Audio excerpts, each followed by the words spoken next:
أعوذ بالله من الشيطان الرجيم بسم الله الرحمن الرحيم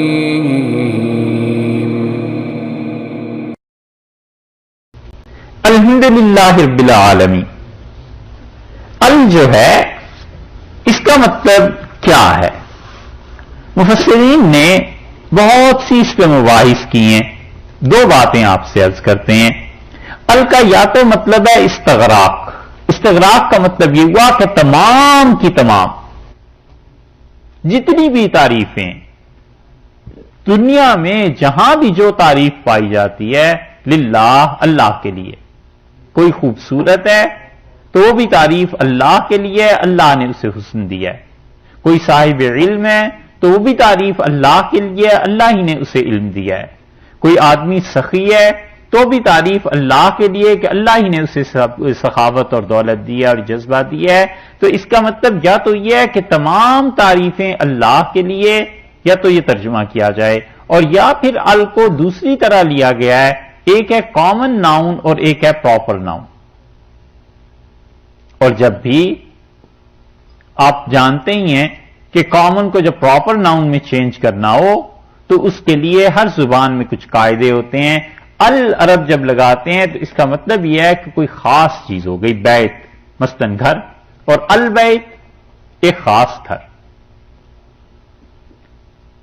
جو لگتا ہے وہ اسے خاص کر دیتا ہے. ہمارے جو استاد تھے وہ کہتے تھے کہ اس کا ترجمہ یوں کرنا چاہیے کہ کچھ خاص تعریفیں اللہ کے لیے، اور کچھ خاص تعریفوں سے مراد یہ کہ وہ تعریفات جو الوہیت کے درجے کی ہیں، اللہ ہونے کی وجہ سے ہیں، وہ اسی کے ساتھ مختص. کیونکہ تعریفیں تو ہم ایک دوسرے کی بھی کرتے ہیں. تو انسان سوچتا ہے کہ جو ایک دوسرے کی ہم تعریف کر رہے ہیں یہ کیا چیز ہے. تو آپ سے پہلے عرض کر دیا تھا کہ دو طرح کی تعریف ہے. ایک تو تعریف وہ ہے جو اسباب کے دائرے میں کی جاتی ہے، اور ایک تعریف وہ ہے جو اسباب سے اوپر کے درجے میں کی جاتی ہے. مثلا کسی آدمی کے متعلق تعریف کی جائے کہ صاحب آپ بہت اچھا پڑھتے ہیں، تلاوت کرتے ہیں، یہ تو ٹھیک ہے. اور کوئی کہے کہ آپ بہت اچھی وحی نازل کرتے ہیں، علیہ باللہ یہ جملہ تو کفر کا ہی ہے، یا لغو ہے، بیکار بات ہے. تو جو چیزیں اللہ کے شایان شان ہیں ان میں تمام تعریفیں اللہ کے لیے ہیں. رب العالمین جو پالنے والا ہے تمام جہانوں کا. رب کہتے ہیں پالنے والے کو، اور رب اللہ کا یہ تیسرا نام آ گیا. آپ نے دیکھا اللہ، رحمان، رحیم، اور اس کے بعد رب کی بات آ گئی. اسی لیے یہ رب کا لفظ ایسا ہے کہ اللہ تعالی نے اپنے علاوہ کسی کے لیے استعمال کرنے کی اجازت نہیں دی. قرآن پاک میں جہاں آیا ہے وہاں ساتھ کوئی نہ کوئی ضمیر آئی ہے. انہ ربی، وہ میرا تربیت کرنے والا ہے. تنہا فقط رب اللہ ہی کی ذات کے لیے استعمال ہوتا ہے. اس لیے عبد الرب کے متعلق کہنا کہ رب صاحب نے یہ کہا تھا، یہ بات درست نہیں ہے. عبد الرب کو عبد الرب بھی کہا جائے گا. العالمین پروردگار ہے تمام جہانوں کا، سارے جہان کا. جہان کتنے ہیں؟ انسانوں کا جہان ایک الگ چیز ہے، جنات کا جہان ایک الگ چیز ہے، فرشتوں کا ایک الگ چیز ہے، جانوروں کا ایک الگ چیز ہے. اس کائنات میں کتنے جہان پائے جاتے ہیں کوئی نہیں جانتا بجز اللہ کے. تو اس لیے بات یہ اللہ تعالی نے سکھائی کہ یہ ہے کہ تمام تعریفیں اللہ کے لیے ہیں جو پروردگار ہے تمام جہانوں کا.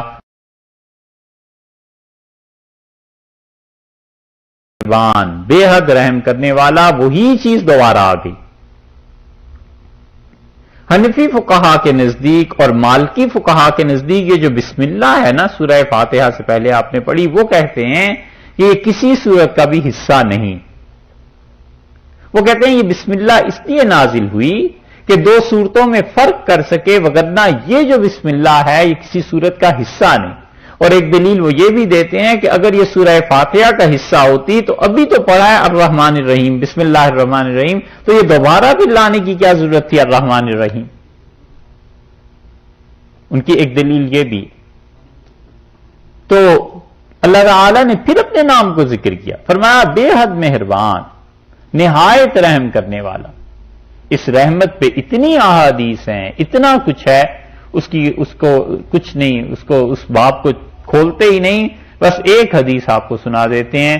رسول اللہ صلی اللہ علیہ وسلم نے فرمایا اللہ نے رحمت کو پیدا کیا اور اپنے سامنے بلایا۔ یہ جتنی چیزیں ہیں نا، رحمت ہے، عزت ہے، محبت ہے، یہ سب عالم غیب میں ان کے جسم تھے، خدا نے ان سے باتیں کی ہیں۔ تو رحمت کو اللہ نے پیدا کر کے اپنے سامنے بلایا اور اسے کہا ہم تمہیں دنیا میں بھیجیں گے۔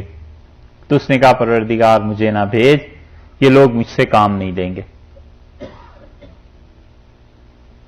اللہ تعالی نے فرمایا جو رحمت تجھ سے کام نہیں لے گا ہم اسے جہنم میں ڈال دیں گے۔ اور اللہ نے اس کے 100 ٹکڑے کیے، ذبح کیا اس کو اور اس کے 100 ٹکڑے کر کے دنیا میں بھیجا۔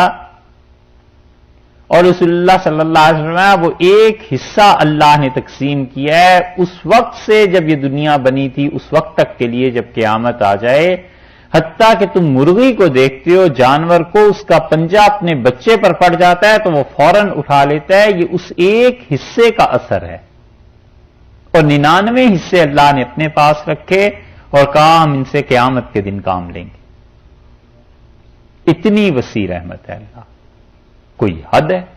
ایک حدیث میں آیا ہے کہ اللہ تعالی نے اس دنیا کو پیدا کرنے سے 50,000 سال پہلے ایک چیز لکھی اور فرشتوں سے کہا کہ اسے میرے عرش کے نیچے رکھ دو، اور اس پہ لکھا کہ رحمتی سبقت علی غضبی، میری رحمت نے میرے غصے کو ٹھنڈا کر دی، میری رحمت غالب آ گئی۔ تو اللہ کے یہاں رحمت غالب ہے، اس لیے ابتدا یہاں سے کی ہے کہ الرحمن الرحیم، نہایت بے حد مہربان، نہایت رحم کرنے والا۔ مالک یوم الدین، مالک ہے، بادشاہ ہے اس دن کا جو جزا کا ہے۔ اس کو دونوں طرح پڑھا گیا ہے۔ آپ دیکھیں اس مالک کے لفظ کو، پھر آپ کو سمجھ میں آئے گی۔ میم، الف، لام اور کاف نہیں لکھا گیا، یہی ہے نا؟ دیکھا آپ نے؟ مالک جیسے ہم لکھتے ہیں اردو میں ویسے نہیں لکھا گیا، بلکہ میم، لام، کاف لکھ کے میم پر کھڑی زبر ڈال دی گئی ہے تاکہ یہ پڑھنے میں مالک بن جائے۔ یہ اس وجہ سے ایسے کیا گیا ہے کہ یہاں پر ایک قرات رسول اللہ صلی اللہ علیہ وسلم سے متواتر جو چلی آتی ہے وہ یہ ہے کہ آپ نے یہ بھی پڑھا کہ مالک یوم الدین، تو مالک کو ملک جو پڑھا ہے نا رسول اللہ صلی اللہ علیہ وسلم نے، وہ کیسے لکھا جائے؟ اس لیے یہ عثمانی رسم الخط جو ہے اس کے مطابق قرآن پاک کا لکھنا واجب ہے، ضروری ہے۔ اگر اس رسم الخط کے علاوہ کسی طرح لکھا جائے گا تو وہ جائز نہیں۔ یہ اتنا محتاط ہے معاملہ اور اتنی احتیاط کی چیزیں ہیں کہ لوگوں کو آپ دیکھیں وہ مالک لکھتے ہیں، کیلیگرافی کرتے ہیں تو میم، الف، لام، کاف لکھ دیتے ہیں، وہ درست نہیں ہے لکھنا۔ قرآن پاک کو ہمیشہ خط عثمانی میں ہی لکھا جائے گا کیونکہ اس پہ ساری قراتیں آ جاتی۔ دانی نے رحمت اللہ علیہ اور امام جزری رحمت اللہ علیہ نے اس پہ مستقل مباحث لکھی اپنی کتابوں میں، التحسیر میں بڑی اچھی بحث کی۔ تو مالک یوم الدین، مالک پڑھ لیجئے، ملک پڑھ لیجئے، دونوں قراتیں ہیں رسول اللہ صلی اللہ علیہ وسلم دونوں طرح پڑھا ہے، مالک یوم الدین بھی اور مالک یوم الدین بھی۔ مالک کا مطلب ہے بادشاہ، ملک کا مطلب، اور مالک کا مطلب آقا۔ اور اسی کو سفیان ثوری رحمت اللہ علیہ نے کہا ہے کہ شہنشاہ، مسلم میں اور جگہ بھی حدیث آتی ہے کہ شہنشاہ یعنی بادشاہوں کا بادشاہ۔ اسی لیے رسول اللہ صلی اللہ علیہ وسلم اخنع الاسم، اللہ کو جس بات سے، جس نام سے شدید نفرت ہے، بڑا برا اللہ کو نام لگتا ہے جو، وہ یہ کہ تم کسی کو کہو شہنشاہ، منع کیا اس نام سے۔ آپ نے فرمایا وہ ایک اللہ ہی ہے جو بادشاہوں کا بادشاہ ہے۔ ہمارے یہاں مذہبی لٹریچر میں بھی دیکھ لیں، خود رسول اللہ صلی اللہ علیہ وسلم کے متعلق لوگ لکھتے ہیں نعتوں میں شہنشاہ مدینہ اور شہنشاہ کربلا اور کیا کیا چیزیں، حالانکہ صاف آیا ہے حدیث میں اللہ کو نفرت ہے اس چیز سے کہ کوئی کسی کو کہے شہنشاہ، اور فرمایا کہ اللہ ہے بس وہی بادشاہوں کا بادشاہ، نہیں استعمال کرنا چاہیے اس نام کو۔ یوم الدین قیامت کے دن کا، یہ یوم کا جو لفظ ہے کیا ہے؟ دن کتنا ہے؟ دن ایک تو وہ ہے جو ہم اور آپ کاؤنٹ کرتے ہیں نا، طلوع اور غروب۔ ایک دن وہ ہے جو شریعت بتاتی ہے، وہ ہے صبح صادق سے لے کے غروب آفتاب تک، اور ایک دن وہ بھی ہے جو اللہ بتاتے ہیں کہ ان یومن عند ربک، ایک دن تیرے پروردگار کے ہاں 1000 برس کا۔ اور ایک جگہ اللہ تعالیٰ نے فرمایا کہ ایک دن 50,000 سال کا وہ جو دن آئے گا قیامت کا، تو 50,000 برس کا جو ایک دن ہے اللہ کے ہاں، وہ کیا چیز ہوئی؟ تو قیامت۔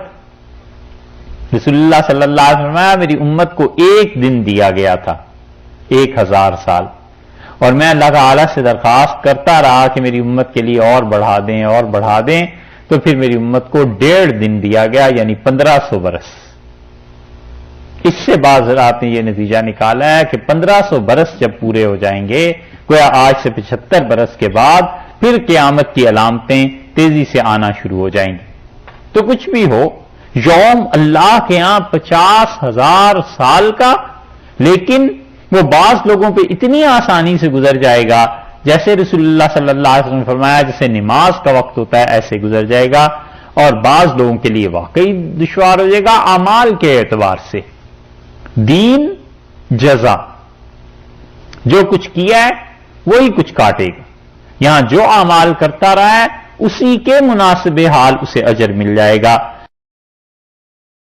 چوتھی آیت جو شروع ہو رہی ہے ایاک نعبد، اللہ ہم آپ ہی کی عبادت کرتے ہیں، پہلی 3 آیتوں میں کچھ پتہ نہیں چل رہا، بس اتنا پتہ چلتا ہے کہ اللہ سے کہہ رہا ہے، کون کہہ رہا ہے کچھ پتہ نہیں، بندے کا کوئی ذکر ہی نہیں۔ اور یہ قرآن پاک میں کئی جگہ ہے کہ قرآن غائب حاضر کی بات کر رہا ہوتا ہے، ایک دم سے غائب پہ آ جاتا ہے، تم لوگوں نے یہ کیا تھا یہ کیا تھا یہ کیا تھا، اور وہ یہ کر رہے تھے۔ اور قرآن کبھی کبھی بالکل غائب کی باتیں کرتا ہے، وہ یہ کر رہے تھے وہ یہ کر رہے تھے اور تم یہ کر رہے۔ اسی طرح یہ غائب سے حاضر اور حاضر سے غائب کے صیغے قرآن پاک میں بہت جگہ پر آئیں گے، اور یہ عربوں کا ایک سٹینڈرڈ ہے، ان کے ادب کا ایک حصہ ہے۔ کسی بھی قوم کا ادب ظاہر ہے کہ اس کے کلام سے جانچا جاتا ہے، دوسری زبانوں سے تو نہیں جانچتے۔ تو اس لیے پہلی 3 آیتوں میں کچھ پتہ نہیں چل رہا، ایک دم سے بات آ گئی کہ ایاک نعبد، اللہ فقط تیری عبادت کرتے ہیں، و ایاک نستعین، اور صرف آپ ہی سے مدد چاہتے ہیں۔ چائے پی لیجیے پھر اس پہ بات کرتے ہیں۔ بسم اللہ الرحمن الرحیم۔ اچھا صاحب، یہ جو آیت کریمہ ہے ایاک نعبد، یہ جو آپ سے میں نے عرض کیا تھا کہ بعض حضرات 8 آیات اس میں مانتے ہیں، وہ اس کو ایک آیت شمار کرتے ہیں یہاں پہ۔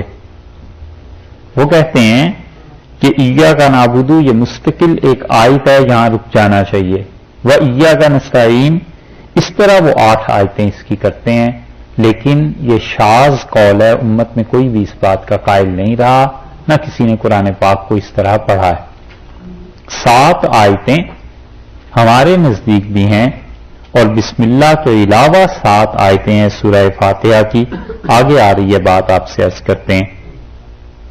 ایاک نعبد، اللہ ہم فقط آپ ہی کی عبادت کرتے ہیں۔ یہ ایاک کا جو لفظ ہے اس کا مطلب یہ ہے کہ صرف فقط تیری ہم بندگی کرتے ہیں، اور عبادت یہ بندگی کا نام ہے، اور بندگی سب سے بڑا اور سب سے اعلیٰ مقام ہے جو کسی بھی انسان کو مل سکتا ہے۔ اس سے بڑا کام اور کوئی نہیں، اس سے بڑا مقام نہیں کہ بندہ بن کے رہے۔ اور ایاک نعبد کا مطلب دوسرے لفظوں میں بھی یہ بھی ہے کہ اللہ صرف تیری ہی عبادت کرتے ہیں اور تیرے علاوہ کسی کی عبادت نہیں کرتے۔ اللہ تعالی کی عبادت اور اللہ کے علاوہ غیر کی عبادت میں اصل فرق کرنے والی چیز نیت ہے۔ اللہ کی عبادت اور غیر اللہ کی عبادت میں فرق کرنے والی اصل چیز نیت ہے۔ حضرت نے شاہ عبدالعزیز صاحب محدث دہلوی رحمۃ اللہ علیہ نے اپنے فتاوی میں تفسیر میں ایک جگہ بہت اچھی بحث اس پہ کی ہے اور بتلایا ہے کہ اصل میں فرق کرنے والی چیز انسان کی نیت ہے. ایک آدمی اپنے عقیدے میں کسی کے متعلق بھی، حتیٰ کہ انبیاء علیہ الصلوۃ والسلام میں سے کسی نبی علیہ السلام کے متعلق بھی اس کا عقیدہ یہ ہے یہ میرے حالات کو جانتے ہیں سب کچھ اور جو چاہیں سو کر سکتے ہیں، نفع نقصان یہ سب چیزیں ان کے اختیار میں ہیں. اب اس عقیدے کے تحت وہ اگر ان کے سامنے ہاتھ بھی باندھے گا تو یہ بھی شرک کی ایک قسم ہے، کیونکہ ہاتھ باندھنا بندگی کی علامت. سجدہ کرے گا تو بھی شرک ہے، رکوع کرے گا تو بھی شرک ہے، ان کے نام کا کوئی جانور ذبح کرے گا تو بھی یہ شرک ہے. اور اس پہ تقویت الایمان میں مولانا اسماعیل شہید رحمۃ اللہ علیہ نے لمبی بحث کی ہے، وہ پڑھنی چاہیے. اور اگر کسی انسان کا یہ عقیدہ نہیں ہے کسی کے بارے میں اور پھر وہ اس کے سامنے سجدہ کرتا ہے تو ہم یہ کہیں گے کہ یہ حرام فعل ہے، بالکل نہیں کرنا چاہیے تھا، کبیرہ گناہ کیا ہے، مگر شرک نہیں ہے، کیونکہ اصل میں فرق کرنے والی چیز وہ نیت ہے، اس کا ارادہ اور عقیدہ ہے کہ کس عقیدے کے تحت وہ کیا کام کر رہا. یہ فقہا نے اس کی تفصیل لکھی ہے. اور ایاک نعبد جو یہاں لائے ہیں تو جڑ کاٹ دی شرک کی کہ آدمی کہتا ہے کہ پروردگار فقط تیری عبادت کرتا ہوں، یعنی اے اللہ تیرے علاوہ کسی کی عبادت نہیں کرتا، اور عبادت کی جتنی بھی قسمیں ہیں وہ سب کی سب تیرے ہی ساتھ ہیں، تیرے علاوہ کسی کے ساتھ نہیں ہیں. وہ عبادت خواہ مال سے ہو اور وہ خواہ عبادت جان سے ہو، جس طرح کی بھی عبادت ہے وہ گویا اللہ ہی کے لیے کرتا ہے. عبادت کے مفہوم میں دو چیزیں ہم نے بتایا آپ کو کہ وہ داخل ہیں. ایک معبود کے متعلق یہ عقیدہ رکھنا کہ اسے ہمارے حالات کا علم ہے، اور دوسرے اس کے متعلق یہ عقیدہ رکھنا کہ نفع اور نقصان یہ چیزیں اس کے پاس. اس اعتقاد اور شعور کے ساتھ جس کو بھی معبود مانے وہ اس کا مالک قرار پائے گا اس کے عقیدے کے مطابق. اللہ کو مانے گا اللہ کی عبادت ہے، اور کسی اور کو مانے گا تو اس کی عبادت کرے گا. لیعذ باللہ. مدارج السالکین ایک کتاب ہے ابن قیم رحمۃ اللہ علیہ کی.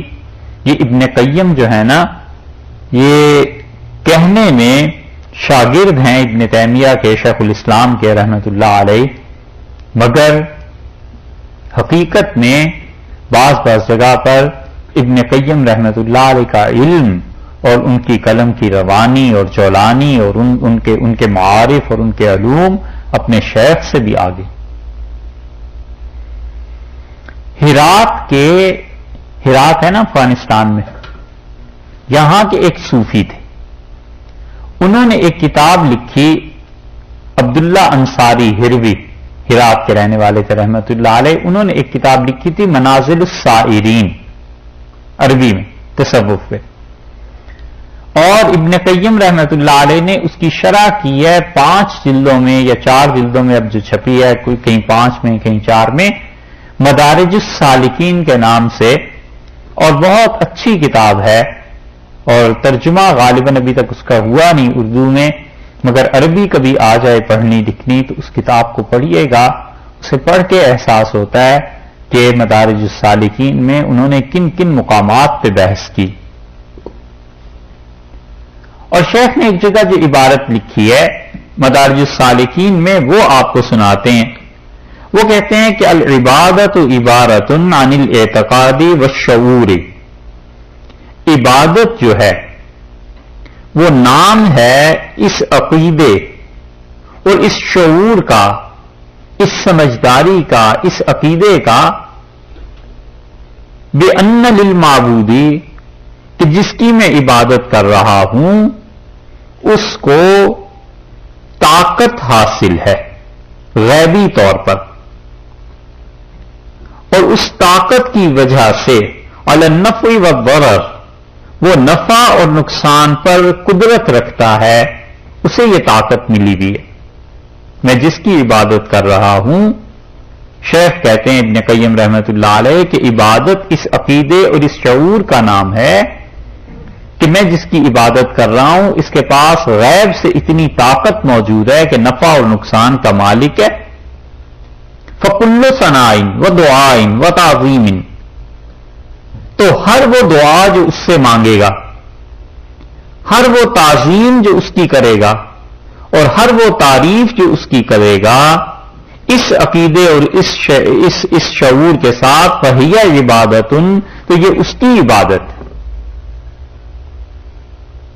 یہ شیخ نے کہنے کو تو دو جملے لکھے ہیں، مگر پوری عبادت کا مفہوم اور نچوڑ نکال کے سامنے رکھ دیا ہے کہ کسی بھی زندہ مردہ کسی شخص کے متعلق، کسی پتھر لکڑی کے متعلق بھی اگر آدمی یہ سمجھتا ہے کہ اسے غائبانہ طور پہ طاقت حاصل ہے اور نفع اور نقصان میرا اس کے قبضے میں ہے، تو یہ اس کی ثنا کرے، تعریف کرے تو بھی عبادت ہے، یہ اس کے سامنے جھک جائے تو بھی عبادت ہے، یہ مالی طور پر قربانی کرے، جانور ذبح کرے، یہ بھی اس کی عبادت ہے۔ یہ سب چیزیں عبادت کی تعریف میں شیخ کہتے ہیں داخل ہے۔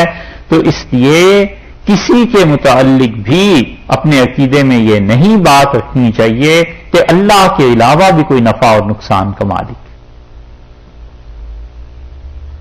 وہ امور جن کا تعلق انسانوں سے نہیں، انسانوں سے بلند و بالا چیزیں، اولاد کا دینا ہے، رزق کی تنگی اور کمی ہے یا بڑھوتی اور اضافہ ہے،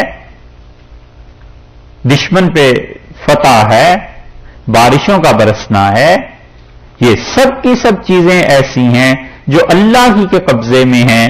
ان چیزوں کو کسی کے متعلق بھی سوچ لے آدمی کہ اس کے قبضے اور بس اور اختیار میں یہ چیز ہے، اور اس کے ساتھ ساتھ یہ عقیدہ بھی ہو، تو جب عقیدہ یہ ہوگا اور اس کے تحت وہ سجدہ کرے، رکوع کرے، بکرا ذبح کرے، دمبا لے جائے، اور یا ان کے سامنے کوئی عبادت کا فعل انجام دے، تو فقہا کہتے ہیں کہ یہ کفر ہے یا شرک ہے، ایسے نہیں کرنا چاہیے۔ اور یہ عقیدہ نہ ہو تو پھر اگر عبادت کے مراسم، عبادت کی چیزیں ان کے لیے بجا لائے گا تو اس سے پھر بھی منع تو کیا جائے گا۔ سجدہ تو نہ کرے، وہ تو اللہ ہی کا حق ہے، رکوع تو نہ کرے، وہ تو اللہ ہی کا حق ہے، لیکن اس کے مشرک ہونے کا فتویٰ بھی نہیں دیا جا سکتا۔ یہ ہے وہ چیز جو فرمائی ہے کہ دیکھو ایاک نعبد، بندہ یہ کہتا ہے کہ پروردگار ہم فقط آپ ہی کی عبادت کرتے ہیں، یعنی اللہ میرا یہ عقیدہ ہے کہ نفع اور نقصان کا مالک بھی تو ہی ہے، اور میری تمام حاجات اور ضروریات کو بس تو ہی جانتا ہے، اور میں نفع اور نقصان دونوں میں تیرے ہی ساتھ وابستہ ہوں، اور تجھی سے دعا مانگتا ہوں، تیری عبادت کرتا ہوں۔ یہ ایاک نعبد جو ہے یہاں تک تو تھا بندہ، اب اس کے بعد کہتا ہے وہ ایاک نستعین، اے اللہ صرف آپ ہی سے استعانت چاہتا ہوں۔ تو عبادت اور غیر عبادت میں اب سمجھ گئے نا کہ اصل چیز فرق کرنے والی وہ نیت ہے، وہ عقیدہ ہے، ٹھیک ہے۔ ایاک نستعین، اللہ صرف آپ ہی سے مدد چاہتا ہوں، تو اس کا لب لباب اور خلاصہ یہ ہوا کہ اللہ تیرے علاوہ میں کسی سے مدد نہیں مانگتا۔ اس مدد کی دو قسمیں ہیں، ایک قسم تو وہ ہے جس کا تعلق ظاہر کی زندگی کے ساتھ ہے، وہ تو مانگنی ہے، اس کے بغیر زندگی تھوڑی ہی چلتی۔ قرآن پاک میں آیا کہ ذوالقرنین نے کہا اعینونی بقوہ، میری مدد کرو اور یہ لوہا اس کو پگھلاؤ اور یہاں پر ایک دیوار بنانی۔ حضرت عیسیٰ علیہ الصلوۃ والسلام نے کہا من انصاری الی اللہ، کون ہے جو اللہ کی راہ میں میرا مددگار ثابت ہو۔ آپ کسی سے کہتے ہیں کھانا کھلا دیجئے، پانی پلا دیجئے، یہ کال کر دیجئے، یہ سب چیزیں ظاہری اسباب میں ہیں نا، اس کے بغیر تو زندگی چل نہیں سکتی، وہ چیز صحیح ہے۔ اور ایک مدد مانگنی ہے وہ جو انسانوں کے بس کی بات ہی نہیں، مثلا بارش نہیں ہو رہی تو آدمی اب کہے کہ صاحب آپ بارش برسا دیجئے، علیہ باللہ یہ کسی انسان کے بس کی بات تھوڑی ہی ہے. کوئی آدمی کسی سے کہے کہ آپ شفا دے دیجئے، ڈاکٹر سے یہ تو کہہ سکتا ہے کہ ڈاکٹر صاحب آپ دوائی دیں، اسے اچھی طرح دیکھیں، اللہ کرے اسے شفا ہو جائے. یہ تھوڑا ہی کہتا ہے کہ ڈاکٹر صاحب شفا دے دیں. تو وہ چیزیں جو اسباب سے اوپر کے درجے کی ہیں اور جن کا تعلق محض ذات باری تعالی سے ہے، اس میں اللہ کے ساتھ کسی سے بھی مدد مانگے گا تو وہ شرک کہلائے گا. اس لیے استعانت کی دو قسمیں ہمارے اساتذہ کرتے تھے. وہ اسے آسان سا نام دیتے تھے. وہ کہتے تھے کہ استعانت ما تحت الاسباب، اسباب کے نیچے جو ہے عالم اسباب میں، اور ما فوق الاسباب جو اسباب سے اوپر کے ہے، فوقیت ہے اوپر کے درجے میں. تو وہ کہتے تھے ما تحت الاسباب جو اسباب کے درجے میں آتی ہے وہ جائز ہے، بالکل بسا اوقات فرض واجب ہو جاتی ہے. اور جو فوق الاسباب ہے، اسباب سے اوپر ہے، اس میں اللہ کے علاوہ کسی سے مدد نہیں مانگی جا سکتی.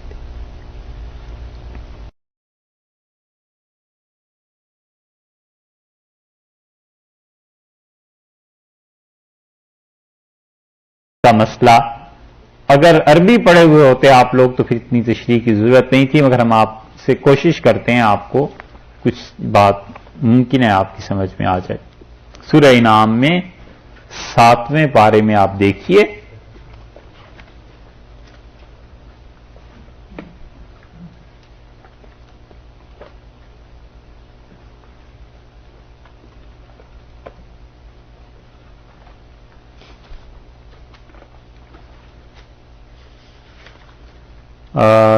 سورہ انعام پارہ نمبر 7 اور آیت نمبر 87.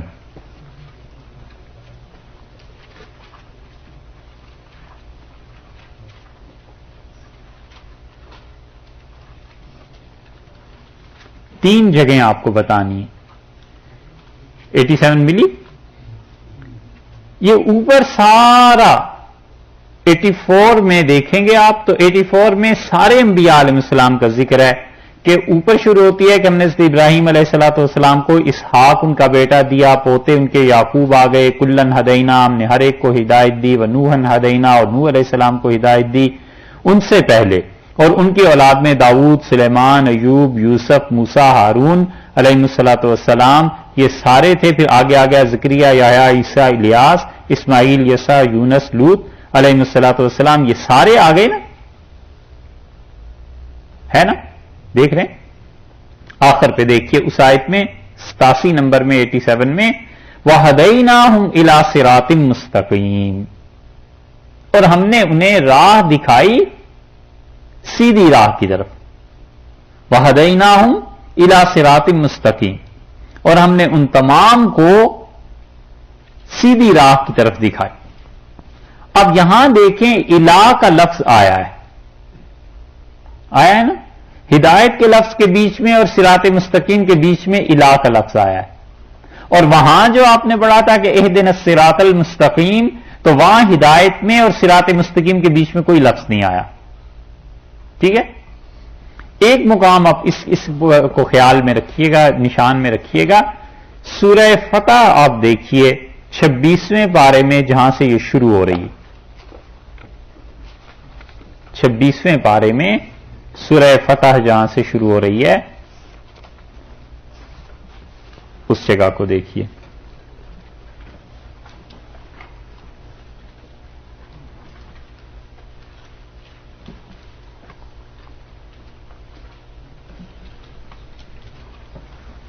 ملی 26ویں پارے میں سورہ فتح.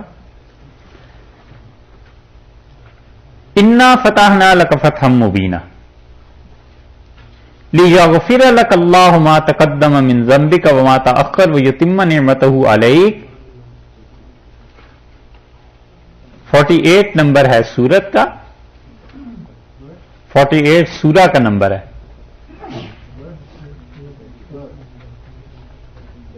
چھبیسواں پارہ 48 سورت کا نمبر ہے. بالکل آغاز سے ہم اسے پڑھ رہے ہیں جہاں دوسری آیت اس کی ختم ہو رہی نا، وَيَهْدِيَكَ صِرَاطًا مُسْتَقِيمًا. یہاں دیکھیے ہدایت میں اور صراط مستقیم کے بیچ میں کوئی لفظ ہے؟ ہے؟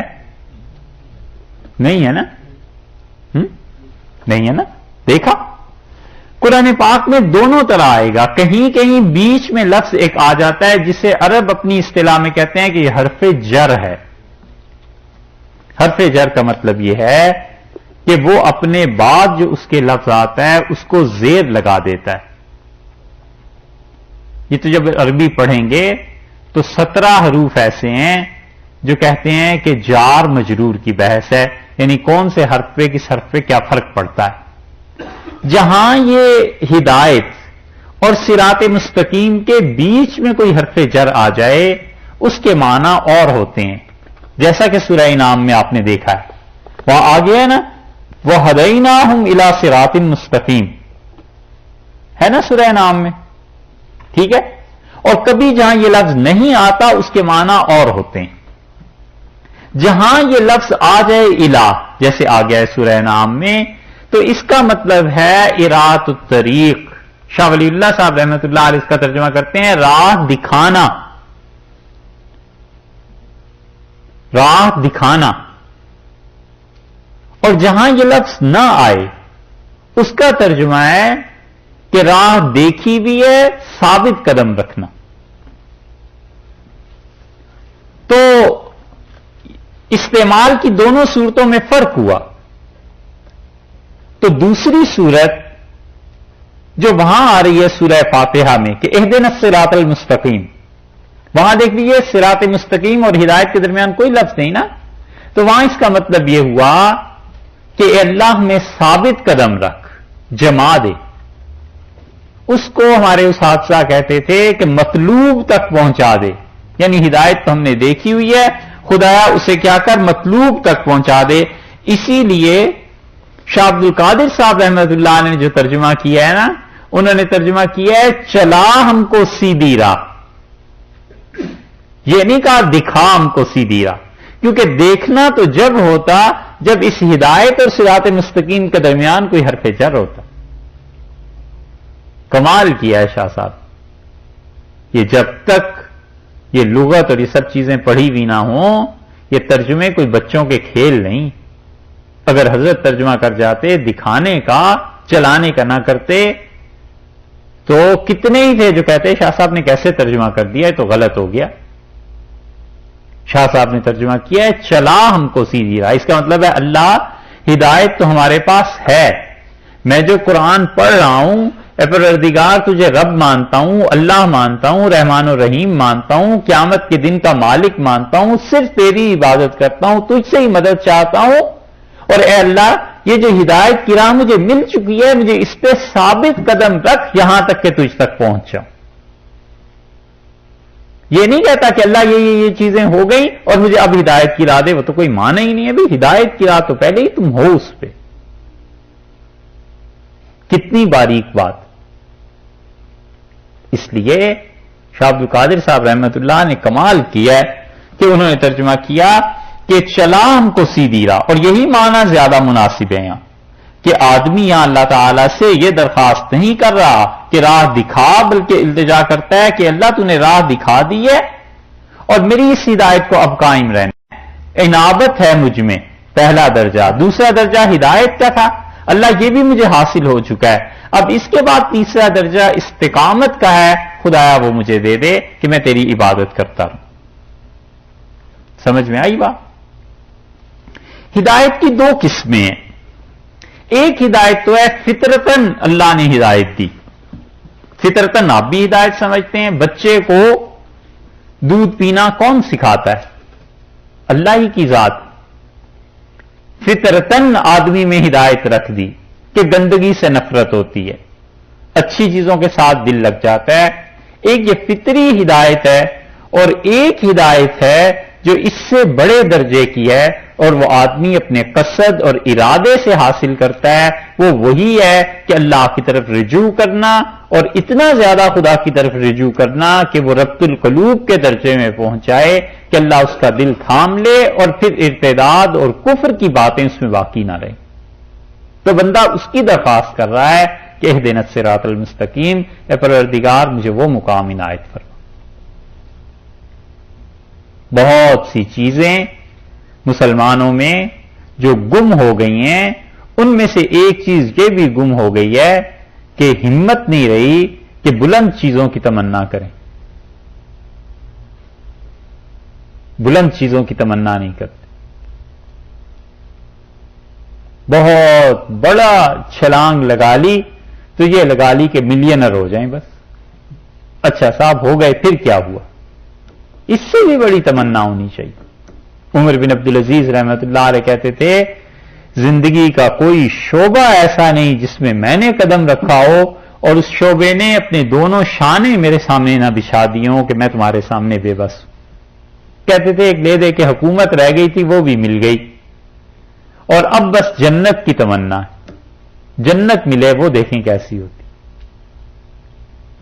ہم نے ان کی بات پڑھی تو خیال آیا یہ اتنا باہمت شخص تھا کہ جنت میں پہنچ کے بھی کہتے ہوں گے کہ جنت بس دیکھ لی اب، اور تو وہ اللہ کی ذات کی جو تجلیات ہیں جس کی کوئی انتہا نہیں ہے وہاں اس ہمت کا جوڑ جا کے بیٹھا ہوگا کہ توفیق باندازہ ہمت ہے ازل سے، آنکھوں میں وہ قطرہ ہے کہ گوہر نہ ہوا تھا۔ اللہ نے انسانوں میں دو جذبے ایسے رکھے ہیں صاحب، کمال کی چیز ہے۔ تیسرا جذبہ اس کے ہم پلہ کیا اس کے دور دور تک نہیں۔ ایک جو انسانوں میں محبت رکھی ہے نا اللہ نے، کیا کہنے اس چیز کی، اور ایک اللہ نے جو مردوں میں ہمت رکھی ہے اس ہمت کے بھی کیا کہیں۔ مرد سے مراد ہمت والے لوگ عورتیں ہوتی ہیں، مردوں جیسی ہمت ہوتی ہے، نسلیں سنور جاتی ہیں، اور مرد ہوتے ہیں بظاہر عورتیں بدنام ہیں اور وہ عورتوں سے بھی گئے گزرے ہوتے ہیں، رات کو اندھیرے میں باہر جاتے ہوئے ڈرتے ہیں اور کپ کپی تاری ہوتی ہے، تو وہ کیا کام ہوگا۔ یہ ہمت بڑی چیز، اس لیے یہ جو ہے نا اللہ سے دعا کہ پروردگار اس مقام تک پہنچا دے کہ مجھ میں ارتداد کا کفر کا شائبہ نہ رہے، خدایا تو مجھے اپنے ہاتھ میں تھام لے، بڑی چیز ہے۔ یہ ہے یہاں کہ اہدنا الصراط المستقیم، اے پروردگار سیدھی راہ دکھا۔ غیر المغضوب، نہ راہ ان لوگوں کی غصہ ہوا علیہم ان پر، والضالین، اور نہ راہ ان لوگوں کی جو گمراہ ہوئے۔ پہلی بات تو اس میں یہ ہے کہ کیا یہ دو جماعتیں ہیں، تین ہیں یا ایک ہی ہے، اور دونوں طرح ترجمے کیے گئے ہیں۔ ایک ترجمہ یہ کیا گیا ہے کہ خدایا راہ ان لوگوں کی جن پر تیرا انعام ہوا، اور وہی لوگ نہ ان پر تیرا غضب ہوا نہ وہ گمراہ ہوئے، موت تک وہ ہدایت کی راہ پر قائم رہے، تو یہ تو ایک ہی ترجمہ ہو گیا، ایک ہی جماعت ہو گئی۔ اور بعض حضرات اسے دو کرتے ہیں، وہ کہتے ہیں کہ صراط الذین انعمت علیہم، اللہ ان لوگوں کی راہ جن پر تو نے فضل فرمایا ہے، نہ ان لوگوں کی راہ، نہ کہ ان لوگوں کی راہ جن پر غضب ہوا اور جو گمراہ ہوئے، تو دو جماعتیں الگ الگ ہو گئی۔ دونوں طرف اکابر ہیں، دونوں طرف مفسرین گئے ہیں، کوئی ایسی بات نہیں۔ دوسری بات اس میں یہ سوچنے کی ہے کہ غضب کس پر ہوا اور گمراہ کون ہوئے۔ عام طور پہ لکھا ہوا ملے گا کہ یہودی مراد ہیں غضب جن پہ ہوا، اور عیسائی مراد ہیں جو گمراہ ہوئے، لیکن محققین نے اس کی تصریح کی ہے، وہ کہتے ہیں رسول اللہ صلی اللہ علیہ وسلم نے بھی اگرچہ یہ فرمایا ہو تو ایک مثال کے طور پہ ان دو قوموں کا ذکر کیا ہے، وگرنہ بہت سے ان کے علاوہ بھی قومیں ہیں جو گمراہ ہوئی اور جن پہ غضب۔ اور امام رازی رحمت اللہ علیہ نے بڑی اچھی بات لکھی ہے، رازی کہتے ہیں کہ ہر وہ قوم جس کے عقیدے میں تو تھوڑی بہت سلامتی کچھ ہو لیکن عمل کے اعتبار سے گمراہ ہو، وہ ہیں جو مغضوب میں داخل ہیں جن پہ غضب ہوا، اور جن لوگوں کے عقیدے برباد ہو گئے اور عمل کیسے ہی اچھا ہو وہ ہیں ضالین میں۔ بس اس معیار پہ قیامت تک جتنے آتے رہیں سب حل ہوتے رہیں گے کہ جن لوگوں کا عقیدہ تو درست تھوڑا بہت لیکن عمل میں گمراہی آ گئی، جیسے یہودی اب تک بھی بہت سی چیزوں کو مانتے ہیں لیکن عمل دیکھ لو، اور جیسے عیسائی کہ ان کا عمل اچھا مگر عقیدہ دیکھ لو کیسا، علیہ باللہ. تو یہ امام رازی رحمت اللہ علیہ نے اس کی تقسیم کی. اور آخری بات ہیں تو بہت سی باتیں، لیکن آخری بات دیکھیے فرق کیا ہے. اللہ تعالی نے فرمایا ہے کہ راہ ان لوگوں کی جن پر آپ نے انعام کیا. سمجھیے گا، راہ ان لوگوں کی جن پر آپ نے انعام کیا، نہ ان لوگوں کی راہ جن پر غضب ہوا اور جو گمراہ ہوئے. فرق آ گیا نا. یہ نہیں کہا کہ جن پر تیرا غضب ہوا، جو تیری طرف سے گمراہ ہو گئے، نہ. یہ دونوں سیغے جو ہیں مغضوب اور ضالین، اس میں اللہ تعالی نے اپنے ساتھ اس کی نسبت نہیں کی. اور انعمتا میں ہمیں سکھایا کہ ہم انعام کی نسبت اللہ کی طرف کریں کہ اللہ جن پہ آپ نے انعام فرمایا. اس لیے مفسرین کہتے ہیں، اور خاص طور پہ نصفی رحمت اللہ علیہ نے اس کو لکھا ہے. نصفی کہتے ہیں کہ اس کا مطلب یہ ہے کہ اللہ کا انعام، اللہ کا فضل، اس کی رحمت ہر ایک کے شامل حال ہے. تو بندہ کہتا ہے خدایا جن پہ تو نے انعام کیا.